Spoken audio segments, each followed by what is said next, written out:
My freshman year was a year of music, a year of beautiful rhythms and boisterous beats, a year of exploration and excitement, and it started fast. A march whose percussion rang throughout corridors boisterously, a conductor whose tempo was pushing the pace, challenging his band. It was beautiful, yet classical, similar to what had previously been done, yet with its own little twist. It was September, a new year, a new school, a new chance. First quarter was the start of my musical expedition, the contemporary era. Filled with enthusiasm and a hope for a full future, I walked into the school with my head held high, confidence filling my outer persona. Yet when the workload transpired, my confidence wavered. I began the year with a piece I entitled My First Race. The piece itself was subpar to my standards at this point, but during the time was quite magnificent, thus starting my year with a crash. It went, we step out of the bus and onto the weather-beaten asphalt. The pounding sound of 1,000 people is present. A gunshot goes off in the distance to warn all present of the beginning race. It is perfect. Soon after writing this, I continue along my path of working diligently, and began the writing of my first experiences attending EGHS. Unlike the orchestral style of my first piece, much more musical, but not stating things clearly, this piece was an opera.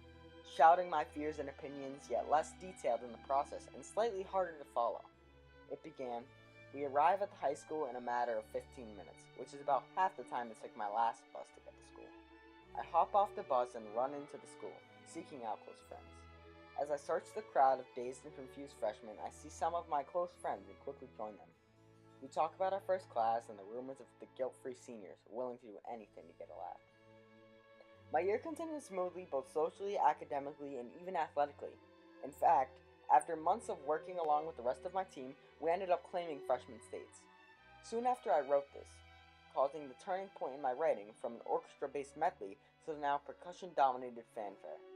At one point, before the biggest race of my freshman year, I explained when the realization of this future event hit me by stating, it was possibly the most hapless time for it to begin, yet like most things, it was out of my control. I was standing there amidst hundreds of my peers, dazed and confused, unaware of anything except the flashing lights and blaring music, whose notes drifted away into the shadows, escaping from my ears. The moments transcending this were the peak of my first quarter, as was this essay, but it never declined. It just moved into a new era. Second quarter started much more smoothly, yet the thought process and style dramatically changed.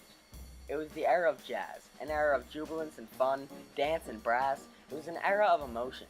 And second quarter was the first time I allowed my emotions to speak within my writing, whether it be positive or negative, whether it be through spoken words or ink splattered across a page. It was a time of truth. Like a trumpeter, I shouted my opinions for everyone to hear, whether they wanted to or not. I began the quarter by speaking upon my passionate thoughts on the unfairness between how certain sports are viewed, a topic many disregard. I wrote, as I stepped on the starting line to begin my freshman states race, all I could hear was the roar of a jubilant crowd. A mature, adult, jubilant crowd. Yet as I entered the confining gates and into the bustle of a high school football game, the roar of 100 adolescent fans erupted through the night.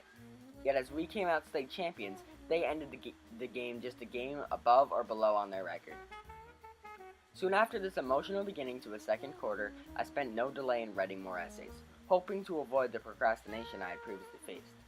I decided to stick with the same thing, much like the brass instrumentals of the jazz era. One essay was entitled Pride, and it began as follows. As the sounds of cleats dig within the soft turf, a small rumble within the crowd turns into a harsh roar of an enraged tigress, fending off beasts from her kin. High officials within the facilities of school attempt to create the feeling of joy by selecting special days in a year in which their school pride flourishes. Yet what is pride? Is it something so powerful that it can stir all those who roam under its rule, or is it nothing more than a mask, hiding the faces of the cold-hearted jocks who embody its presence? Unfortunately, after writing this essay, my procrastination ensued, and another essay was not written for a matter of weeks. Yet when my final days of quarter two arrived and my final essays were written, my emotions within them were still all too fierce. The most of which was within an essay I entitled The Dying Art of Hip-Hop, which went, hip-hop is an incomparable art. Its user is allowed to transport his listener into vast and unimaginable realms of the universe. Its lyrics filled with savvy and emotion grace the well-toned ears of a critical and unforgiving audience searching every last note for a mistake. Yet from an outsider's perspective, hip-hop is thought to be nothing more than a bad influence upon our youth, filled with foul and vulgar messages of sex, drugs, and alcohol.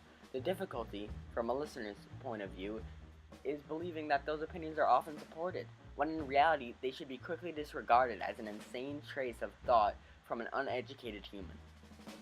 This essay, although written about an entirely different era, was the climax of my second quarter, but the third quarter would continue to rise, bringing with it even more emotion, and develop what many would argue to be the greatest era of all time. Although second quarter was the first quarter in which I expressed my emotions, third quarter was where it was done most effectively. It was the era of rock and roll, whose smooth beats now tied in with meaningful lyrics, bringing audiences to an uproar or down upon their knees. It was an era of spoken-mouth poetry in the musical era, and the time of year for written poetry. I began the quarter by practicing this art, attempting to cultivate an idea of how to use it and develop my skills. The first and one of the only real essays I wrote arose after watching a speech entitled "You're Not Special." We were asked to respond to this speech, and I did so by stating, "Irony.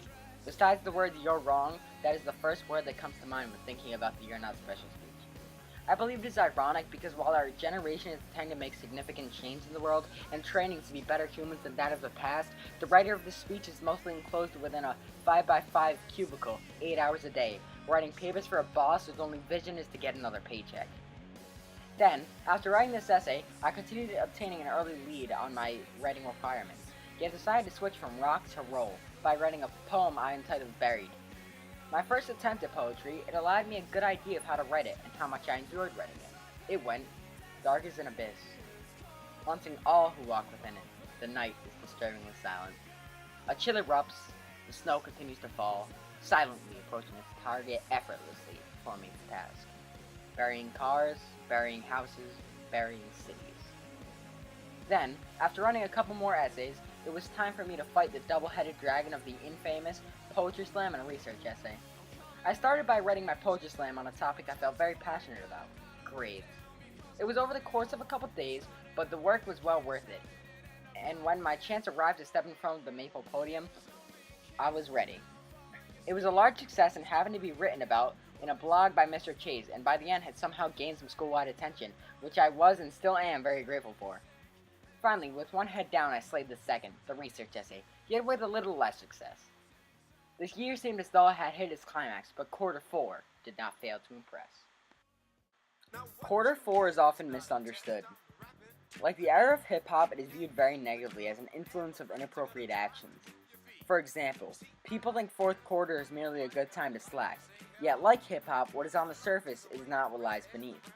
For what happens inside is far more positive than any era, with more knowledge, compassion, and genius spewing from every line than any genre of music. But you may never see it if you don't look beyond the surface. This occurred in my own writing when many of my best pieces developed despite the pressure of slacking.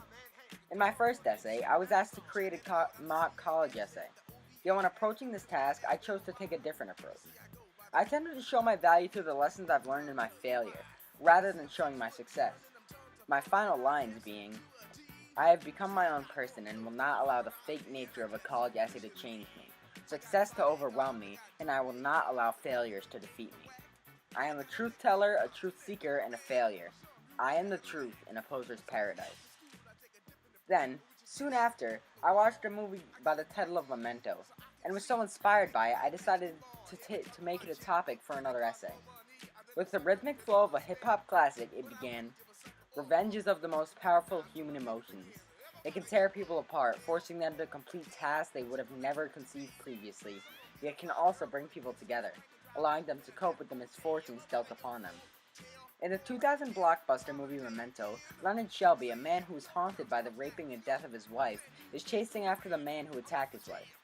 Yet after confronting this man during the original encounter, he was thrown to the floor and caused to have brain damage, forcing his brain not to be able to create new memories. Then, after weeks of writing, I decided to write my final essay on none other than the topic of music, thus forming the idea for this project. It was an essay I was happy to end on, and in it I wrote, "Music is a drug, whose slow pace and soft rhythms can push you into ecstasy, calming your body and opening your mind. Yet with a fast tempo and loud rhythm can force your adrenaline to rush, heart beating harder, mind racing faster, energized. It is not a hobby or another enjoyed pastime, it is a lifestyle. A language that all understand, that all speak. From rock to jazz to hip hop to country, it connects all people and ideas as different and extensive as they may be. It is my happiness, my sadness, my fear. It is me. Quarter 4 was the era of eras. Like hip hop, taking the styles and ideas of the previous generations and combining them, using them to their fullest potential. The year was incredible, the writing was enjoyable, and the changing seasons kept me guessing. Yet it is not over, for I am only a freshman, and genres of music can only last so long.